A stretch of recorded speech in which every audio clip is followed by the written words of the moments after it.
Salut à tous! Les sucres contenus dans la patate douce mettent plus de temps à être digérés. C'est pourquoi nous aurons faim moins facilement, surtout si elle est consommée crue. Elle possède un indice glycémique plus faible que la pomme de terre. Donc, on peut s'en régaler sans souci. Voici les feuilles de patates que je vais couper parce qu'on va les consommer pour cette recette. Je les coupe très finement, comme ceci.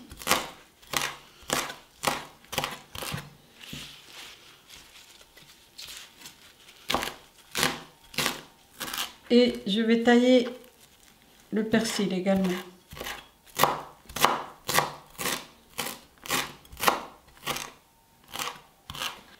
Je vais mélanger les feuilles avec le persil.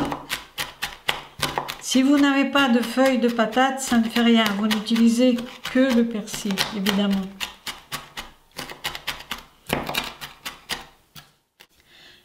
Dans une poêle, je vais préparer du gommasio. Donc j'ai mis un peu de sel ainsi que des graines de sésame. Et je vais faire griller le tout légèrement. J'ai mis aussi quelques noisettes et je vais moudre le tout. À ce stade, j'ajoute une gousse d'ail et je vais moudre. Voici ce que j'ai obtenu.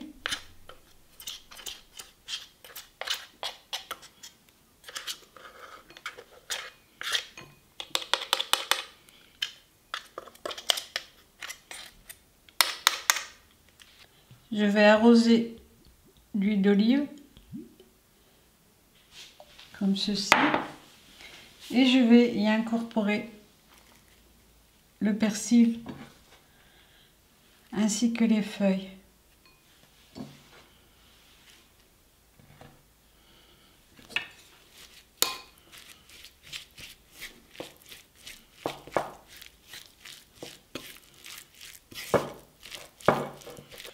J'ai ici de la ciboule chinoise, mais on peut mettre la ciboulette normale que j'ajoute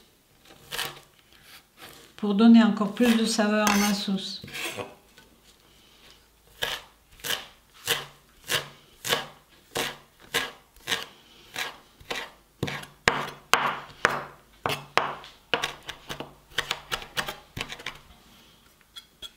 Mes patates douces étant très grosses, j'ai préféré faire une pré-cuisson en autocuiseur à peu près 5 minutes.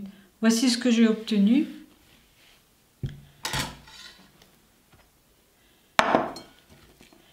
Et cette autre que j'ai déjà épluchée. Alors pour la recette, on peut garder la pomme de terre soit avec la peau, soit en enlevant la peau. Dans une casserole, je vais mettre un fond d'huile d'olive. Et puis, je vais simplement tailler, comme ceci, sans aller jusqu'au bout, les pommes de terre. Les patates, disons.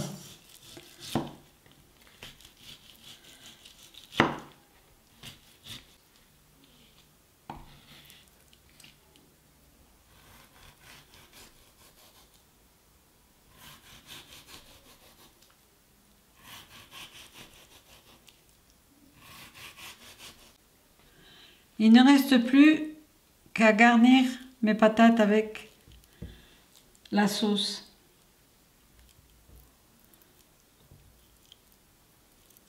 Comme ceci. Ma patate est mi-cuite, hein.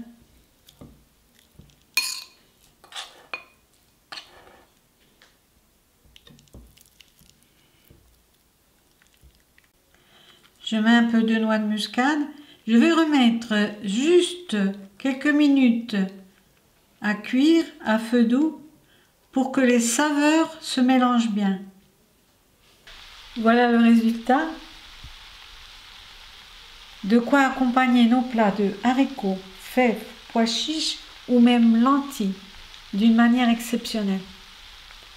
Merci de m'aider pour mon projet sur Tipeee. À bientôt!